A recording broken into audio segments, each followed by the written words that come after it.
Hello, welcome back to Thrive Yoga Fit Transformational Coaching. This is Erin, and today I'm joined by a special guest, one of my favorite people in the world, one of my good homies, and also one of my coaches. This is Rawe. How's it going? Howdy. Howdy do.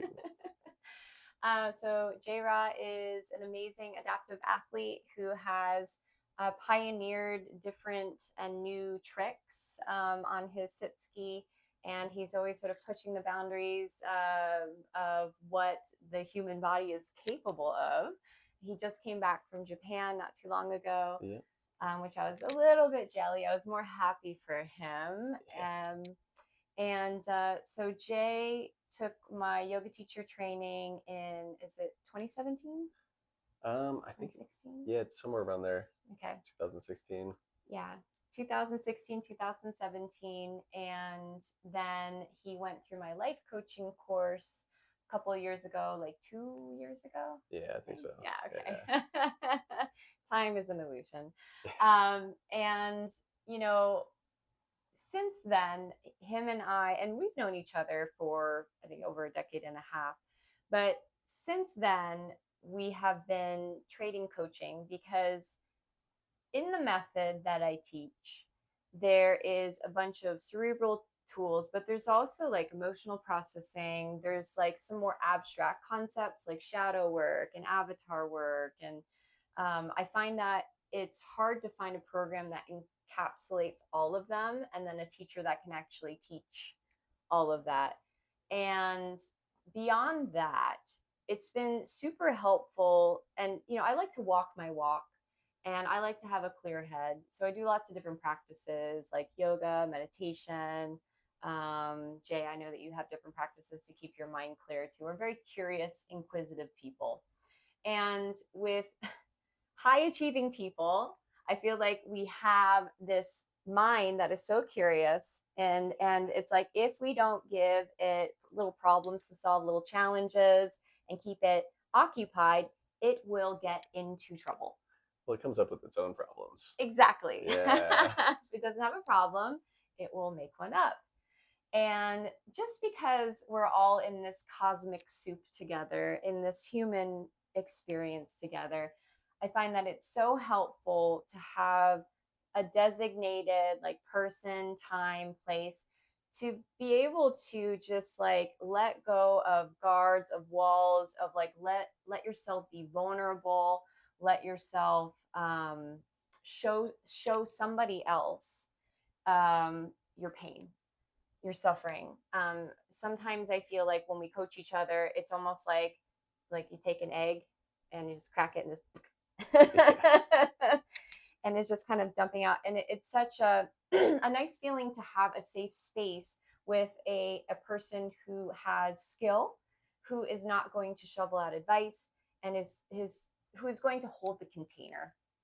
Yeah. And so I feel like our experience with trading with each other for, I mean, gosh, how long has it been? Probably since coach school. We took a little break and then, Yeah. Yeah, I'd say the better part of a couple of years, 2 years. yeah, Because we did the coach school. It wasn't last summer, it was the summer before. right, yeah, Yeah, so we're coming up on 2 years now. yeah, yeah. So having someone to help expedite your experience of going into like your issues and having some objectivity is invaluable. It helps expedite the process. It helps you see things clear. And we were talking before, and Jay, you mentioned like sometimes you're just too close to the problem. Yeah. Yeah, Yeah. for sure. So if you want to kind of open up the door on that as far as like your experience with that. Yeah, I think that well, I mean, all of these things are really nice. It's super nice to be able to have someone else to speak with about these issues, anything that you're thinking about or that's kind of weighing on you. Having a person to hold space there is always great. But an interesting thing that I found while we've been doing this is like when I'm telling you something that's going on with me, or you're telling me something that's going on with you, I'll like notice something, or you'll notice something that I'm saying, and you just kind of like, hey, there's something there, Mm-hmm. and I'm so focused on the whole story that I'm missing where I'm getting tripped up at, or what's kind of weighing on me. So it's like, hey, look, what is that, you know? So you kind of like shine the light in that direction, and it causes me to think about it, or take a step back and be like, okay, let me look at that and examine Mhm. it.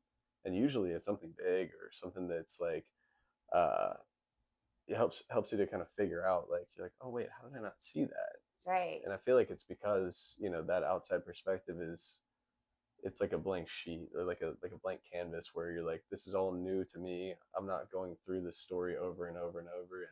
Yeah. And you know, now that I can see it, here's what I'm seeing. So that's been really cool to. Yeah, it's almost like so I know that with your sport you're taking video of yourself or somebody else is recording, right? And Yeah. then when I'm doing like yoga, martial arts, even like presenting, one, you're always having to create content, so that's one thing. Yeah. But two, if you're looking at yourself afterwards, there's certain things that you notice that maybe in the technique in the moment you didn't quite catch Yeah. because you're in the moment, and there's being a human being can be challenging. Yeah. So and now especially if you're talking about or going through something that is difficult, which typically people reach out for a coach, usually not when things are going great, though those can be awesome sessions too, like building your dream career and all that. But a lot of times when I start coaching with someone, it's because there's something that's causing some pain or discomfort repetitively in their life. And it's like when your nervous system is heightened, and it's like, you know, well, right now you have like a little pain in your thumb. I won't go into the details, but it's like when you have something painful, it's hard to focus on the rest of the world. Yeah, I've been fiddling with my thumb this entire time while I'm listening. Yeah, it's wild. Yeah, if you have like a spot in your mouth, you're like poking it with your tongue, poke if you like a kiwi or something. Yeah. So, having someone on the outside who can sort of hold the container, meaning, they're going to rein you back in a little bit. They know what your issue is. They're compassionate. They care, and they're taking a step back and looking at the whole picture. Now, because you and I don't have the same nervous system, very different. But when I'm in a heightened state, again, you can see clearly. And Jay and I have been coaching together long enough to where there's certain nuances that stick out, like there's a tone that changes. Or Yeah. like I was talking about my ex the one day, and you're like, I noticed that when you talk about your ex, your voice really gets dropped down and you sound kind of like defeated. Yeah, yeah, it's interesting. The more time you spend with someone, you start to notice these little things that they do, whether it's the tone of voice, or maybe their face gets tense, or Mm. they just kind of slump the shoulders, and you can tell that, hey, there's something there. And if you're paying attention and you know what you're looking for, it makes it all that much easier to say, hey, hold on a second, what is that? What are you feeling? And then the conversation becomes less about the words, but it brings in what the body and the nervous system is feeling as well, because they might not have noticed or recognized that, but that tenseness, it's like that's where you're holding something. So the story's held in you, and much more than just your mind or your voice. It's also in your body. Yeah, yeah, and when you have a good coach, especially if you've been working with that coach for a while, because again, you get to know when they're uncomfortable. This is what they do when they're uncomfortable, right? They kind of shut down, or like they won't look me in the eye, or for example, I've had clients where I'll point out something and then I can tell it makes them uncomfortable because that's what I'm known for, is I guess making people uncomfortable in a compassionate way. And they'll sort of dance around the issue, and I'll let them do it a little bit. I'm like, okay, so anyways, about that question that made you uncomfortable about your mother, let's go back there. Um, it's like we're almost like too smart for our own good, and we have like adaptations or maladaptations to where we try to avoid pain, we try to avoid discomfort, and our nervous system recognizes familiarity even if that familiarity is causing us pain, if that makes sense. Yeah, and I also think that, you know, in that avoidance, we try to create this perfect world. Like if you've ever spoken with someone that had something bad happen, and then have them recollect that thing to you, and they leave out certain details, and it starts getting a little bit easier and a little bit less bad, and it's like they almost misremember this scenario to like only see the good things. It's like those bad things are still there. It's just your mind's protecting you from them, Mm. and it almost creates this sort of like world that's not being acknowledged, and can build into anxiety and stress and Yeah. anger. Disease. Yeah. Yeah. We can compartmentalize Yeah. and objectify experiences. Certainly, we can do that with ourselves. Like, if I say objectifying someone, a lot of times it's like, a body part or something. But we can also do that with an experience like, oh no, just off the top of my head, like they were so perfect and I was just like so messed up and I just like ruined everything. Yeah. It's like this big dramatic story that we have in our head. And a good coach is going to be like, okay, so hold on, pause. Is it 100% true that you are at full responsibility for your relationship ending? It's like, well, no, that's impossible. These questions kind of hit the brakes on some of the dramatics that are in our head. Again, because if you're just focusing on like the negative of something or just the positive of something, you are splitting it away from reality and you're Yeah. fighting reality in some way. And so a coach can kind of help you to bring it together and then take a step back and look at things a little objectively because they're not in your drama and in your pain. They can hear the story. And actually, when we coach, we're less concerned with the story, like Jay was saying, and we're more concerned with like what's going on between what's underneath the story, what's happening in the nervous system. Why did that comment trigger you so much? Yeah. What about that aspect of the thing that you said brought the tears to your eyes or the emotion into your voice? It's like, what? Because it wasn't the word and it wasn't the thing, Right. but there's something there. Yeah. Yeah. And, you know, getting, because a lot of times when we hit those places inside of us, we have been culturally programmed to not show it, hide it, stuff it down, right? Even people who do this work, just like in society. I give the example sometimes, like the bag boy at Publix or whatever is like, "How's your day, ma'am?" You're like, do you have a minute? Like, can we talk about like what just happened back there with my friend? And he's like, this is above my pay grade. So, like, certainly there's a time and a place for it, but making that time and holding space in that place, it's mental and emotional hygiene because, like Jay said, if you don't address it, it's gonna find a way to come out. It's like if you don't schedule your rest days, like your body's gonna choose it for you. Yeah. Yeah, it's interesting because we have like the stock responses. It's like, how's it going? Good. So you got good, it's going, or living the dream. And anything beyond that is Living the dream. oversharing. I'm gonna work that into my rotation. Yeah. Just living the dream, like Living the cheers, man. dream. Yep. Yeah, it's and then anything beyond that, like people are like, "Oh, you broke the script. Yeah, I wait. am uncomfortable." You're telling me real things? I don't want real And things. that's true because a lot of times people don't want real. There's so many people that they want to live in a sort of artificial stimulation type of life, and depth is uncomfortable because maybe they've never been shown, it's never been modeled for them what it looks like to sit with discomfort. And then what it looks like for somebody else to be uncomfortable in front of you and for you to be okay with their discomfort and hold compassionate space without trying to fix it or change it, but approaching it with compassionate curiosity. Yeah, I almost look at coaching as like having a friend that will sit there and walk with you through your discomfort and not shame you and not tell you what to do. And you could have done that. It is your fault. It's just that presence to sit there and say, "Hey, it's okay. Let's get through this." Yeah. Yeah. Sometimes you just, you need friendship, yeah, companionship.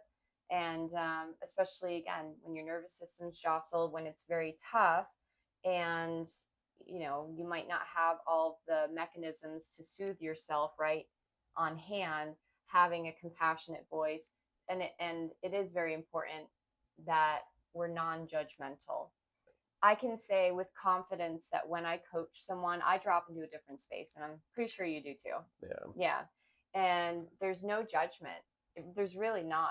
because judgment is like, it's sort of like, it comes from up here, and it's like when you're judging, it's like you're assigning preferences. This is good or this is bad or this is immoral, this is moral, whatever. That's all constructs up here. When you coach the way that I teach, and the way that I coach and receive coaching is, it's a meditative state. You're very present with the person and you drop into a heart space. So it's essentially yoga. Yoga is the joining of consciousness in the heart space so that you can see with that compassionate lens. Yeah. That in itself can be so powerful for people. I've had clients say before, like, I've never felt so loved. I've never felt so accepted. And it was just me, like, them having freedom to tell stories maybe they've never been able to tell, Yeah. because maybe either their mind is too judgmental, or the people, their parents were too judgmental. Just being able to share in a safe space is so cathartic. Well, and I've also found that like there are, the obvious things that you're like, man, I need to talk to someone about this. But the further into it you go, and the more you start dropping in and peeling back the layers, you realize that there's stuff stuck in there that you would have never thought you were carrying with you or thought would have been an issue. There's things that you find where you're like, wait, what? Like how is that what's going on here? And that's where like the real magic happens, because it's really easy to blame the big things, for the easy problems. I lost the job, broke up with the girlfriend, or lost my partner, or lost a loved one. It's like those are very easy, obvious things, but there's way more that could be going on. Yeah. And sometimes if we have a reoccurring issue in our life, like Jay was saying, sort of behind the curtain, behind the scenes, there is a belief system, there's some sort of trauma, and that experience that you're having in real time is poking the thing from the past. And so it's really a big emotional response. And, you know, approaching that with tenderness is necessary. So, first step is to have that container created, and non-judgment and compassion kind of, and presence given, and then asking questions. Because what we do as coaches is we don't necessarily like solve a person's problem. We ask questions and trust in that person, their resourcefulness, and help to kind of guide and again create that safety, so the person with the issue, it regains their power to be able to solve it themselves. Yeah, and a lot of coaching is you're asking them the question, but you're not asking them the question. You're giving them the question to ask themselves. Yeah. And that is a really important part of this, because it invites them to be curious as to what's the answer that I know. I'm the only one that knows this. So, and I've never asked myself this question. Let me see what's in there. Yeah. That's a big one. Yeah. And to sit with it, and when you really start asking questions like that, and like really take it in, like, when you ask those big questions, like why did I do that, or like why do I want, that career path, like these are, especially like big life changes, like there's important decisions that you have to come to, and you have to ask yourself good questions and really sit with it. So, another aspect that we go into is the emotional processing, and that's what everybody avoids Yeah. because emotions are uncomfortable many times, and they can be quite intense. And so often when Jay and I are coaching each other, we'll pause and say something like, "How are you feeling right now? Like, what emotional state are you in?" And just seeing what comes up from that and getting curious. And for me, because I used to have such a pattern of like, disassociation and disconnect, sometimes when those stories come up, I need to like, whew, thank you so much for pointing that out. Let me ask and then breathe. And the answer comes because of the skill that I guess I have after, 15 plus years of doing this work. It comes up pretty quickly. And I'll have an emotion come up, say like, I don't know, it's like a vague sense of unease. Breathe, go deeper. He might ask some questions like, what are some of the questions that you would typically ask? Usually, if it's like an emotional thing, I'll be like, hey, you just said this word. What's the connection with this word that brought up that emotion, or what stirred that emotion in you? And you'll take some time and think about it and come up with an answer, whatever that might be. and then we'll kind of think about that and look around it, say, okay, well, why is that this way? Or, you know, what does that feel like? Where are you feeling this at? You Yeah, know, where are and you feeling this in your body? That's a really good question that we ask often. Like, yeah, where in your body are you feeling it? Because then if you draw your awareness into the area where you feel the discomfort, you get a little bit more close to it. You get a little bit more intimate. yeah, And when you're intimate with it, again, you're learning also how to not judge it yourself, just be with it. And then with your consciousness in that spot, it starts to kind of like have the energy to get to then like expand and become thin.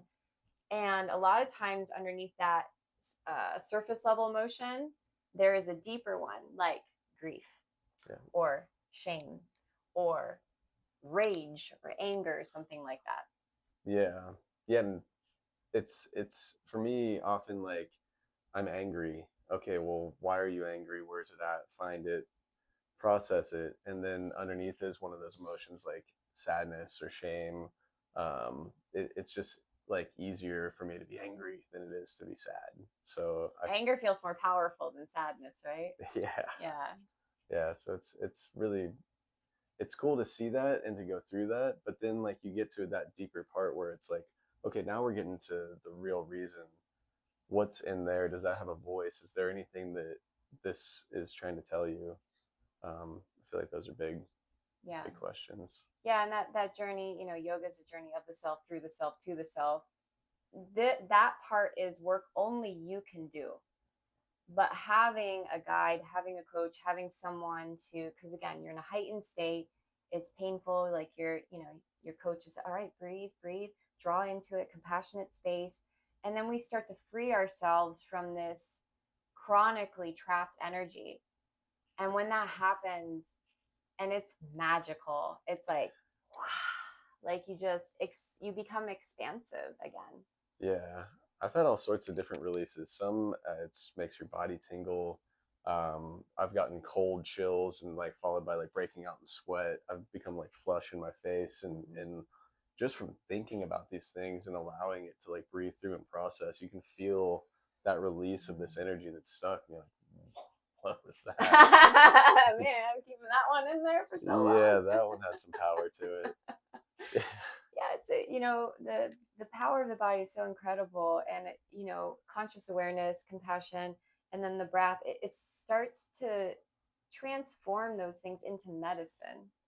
It's like this elixir that can heal us, and then it's like lubrication, medicine, however you want to call it.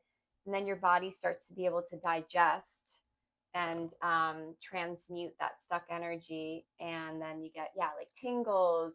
I get so many epiphanies like after a Yeah, coaching session. Even we were just like meditating here, I was like, oh my gosh, my online coaching program, I'm going to bring that back.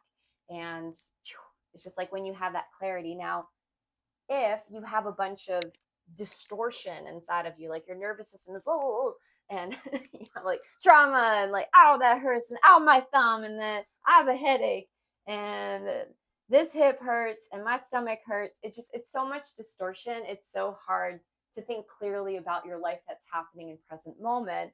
And so if you can find some way to address that stuck energy and get it going, it's like it's freedom, it's clarity. You're able to show up in your life with greater ease and not and kind of release like fighting against yourself in reality the whole time, because your nervous system is cleared out, so you're seeing clearer with less effort. yeah. Mm. Yeah, and it's interesting because you brought up a comment earlier. You said, "Why am I doing this?" And I feel like that's a question that's pretty common for everyone. It's like, "Oh man, why did I do that?" You know, Mm-hmm. followed by maybe some choice words about yourself. And I feel like we build these guardrails against that question because you never get to the bottom of it when you have done something that you're regretting or worrying about patterns or things. You don't get there. Something else important comes up and you start thinking about something else, or you just come to the Mm. conclusion, well, I'm just an idiot, you know, and Yeah, yeah. bypass all of the actual thoughts. So I think that like having a coach, you know, and having that person hold that space and be that container, it gives you the safe space to really ask yourself these questions because you know that there's someone else there. It gives you a little bit of accountability, like, hey, I came here to learn the answer to this question. And it gives you the place to go, okay, I'm safe, I'm comfortable. Let me see what's behind that door. Let me see what's underneath this emotion. It's pretty powerful. Yeah.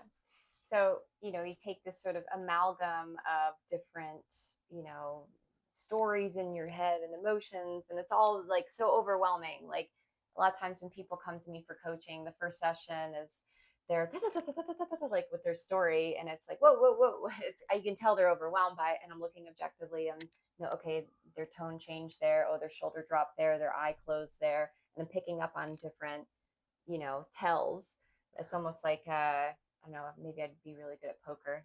Maybe, If I yeah, could just read the people, and because I'm so expressive, I'm like, I have to like fake it. But reading people, I can read nervous systems, I can read energy, you can read tells.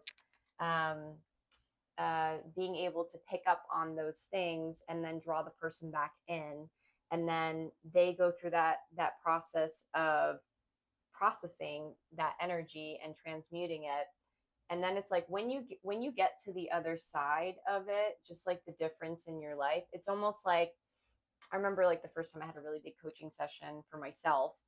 It was almost like I didn't realize I'd been carrying around a backpack filled with like 20 pounds of bricks, yeah, and then all of a sudden that backpack dropped off of me. I yeah, felt light. I felt like I could focus on the things in front of me. I felt new motivation because my energy wasn't constantly drained by fighting these stories, fighting these things in my body. And then, for me, for a good chunk of my life, you can read about it in my first book, reached out to all the different substances and different things to try to like manage myself to dumb down some stories, enhance other ones. Whereas this coaching work helps you to get to the root of what's causing that pain, that resistance, executive dysfunction, not being able to make a decision, sabotaging relationships, not being able to feel happy for yourself or proud. Like all of this stuff is it's beautifully complex, and you can find answers if you can get to the root, and the answer is within. yeah. It's funny you say that about the backpack because it makes me think of like my phone. Like your phone will just get hot in your pocket, and you'll be like, Mm. "Why is my phone hot?" And then you open it up and you see you got 400 applications open, and they're all taking up some space in the background while they're fighting for the little bit of like RAM or whatever to like A little bit of juice. operate. Yeah, Yeah. they're like, no, I need this.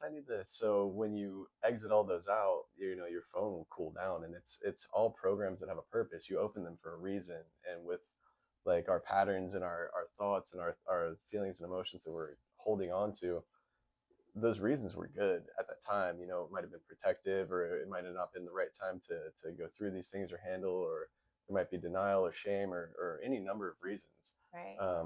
But through this work, you can close out those applications, and process those emotions and decide what you still need to carry into the future, and what might need a little change or a little bit of like adjusting, and do it all with like love and compassion in a place that's free of judgment, to really acknowledge those things and make good change.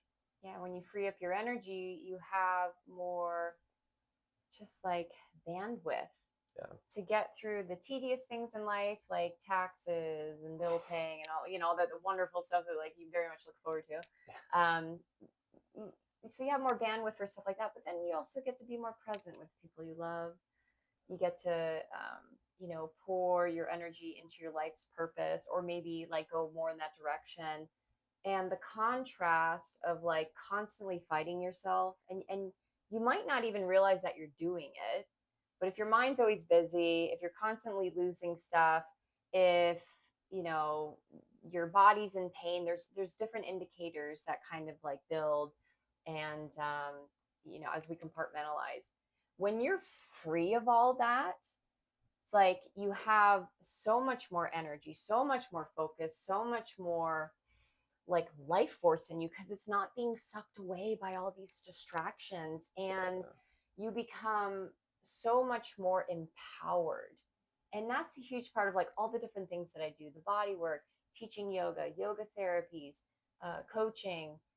teaching martial arts. It's all about showing people that your answers and your power is in you, and then we forget. Yeah. And then we remember, and then we forget. And then Yeah. we remember. That's the beautiful dance. Yeah, it's a cha-cha. But certainly having a coach and being able to adapt some of these techniques and having someone who can see you, give you tools, help you get answers, and help to empower you is so worth it. And so, if you're hearing this podcast, I encourage you, I know some really good coaches, but if even if it's not with us, like having someone that can help you with this, because everybody needs someone. I'm a big believer that like everybody should get therapy, truly, because we've all had life experiences that have left a mark on us, that we carry some heaviness. And it's like, rather than having your energy sucked up by fighting those old experiences and stories that are literally stealing away your life force, find a way to lessen the load, find a way to heal those parts of you so that you can show up fully, because there's somebody waiting to hear your voice, to like learn your teachings, to just be in your presence. And when we are whole and complete and content within, then just being in our presence is kind of healing. Like you create safety just with being present. Yeah. Yeah. I like Word. that. So if you're listening to this, I am also going to be re-releasing my online coaching program. Nice. So I'll have some details about that in the show notes. And I hope that you enjoyed this sort of dive into coaching. Hopefully, if it was at least a bit interesting. And if you enjoyed Jay, I also have done a podcast with him at least once, possibly twice. Yeah, I think it's once or twice. I can't remember. Once or Might have twice. been twice. Yeah, no, it's twice. And what is your handle on Instagram, Jay? It's JRawe 1695, JAYRAWE 1695. And I'll put that in the show notes if you want to follow him. I mean, he's doing incredible things, and he's such an inspiration, and he's also an incredible coach. And if you want to reach out to me, you can email Erin at erincoach.com. You can go to any of my websites, thriveyogafit.com or erincoach.com, or I even have a new site, which is shamancoaching.com. So there's different ways to find me. And as of now, we have 3 spaces left in our Thailand retreat. If you want to go across the world with me, come check that out. And of course, I have my signature life coaching certification, which Jay is a graduate of, happening in October. So thank you very much, Jay, for being on the podcast. Yeah, thank you for having me. It's super fun. And namaste. Have a great day.